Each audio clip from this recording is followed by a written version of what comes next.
మిత్రులారా, ఈరోజు రాజీవ్ గాంధీ ప్రాంగణంలో కాంగ్రెస్ పార్టీ జాతీయ మాజీ అధ్యక్షుడు, మన అభిమాన నాయకుడు శ్రీ రాహుల్ గాంధీ గారు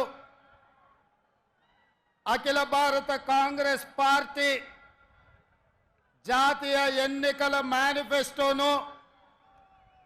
ఈ తెలంగాణ గడ్డ మీద నుంచి విడుదల చేసి, ఏ గడ్డ మీద నుంచి అయితే సెప్టెంబర్ 17 నాడు శ్రీమతి సోనియా గాంధీ గారు తెలంగాణకు 6 గ్యారెంటీలు ఇచ్చి ఈ తెలంగాణ రాష్ట్రంలో 3 రంగుల జెండాను రెపరెపలాడించిందో, అదే గడ్డ మీద నుంచి మన అభిమాన నాయకుడు శ్రీ రాహుల్ గాంధీ గారు ఈ జాతికి 5 గ్యారెంటీలను అంకితం చేయడం ద్వారా జూన్ 4 తారీఖు నాడు రాబోయే ఎన్నికల ఫలితాలలో ఇండియా కూటమిని గెలిపించి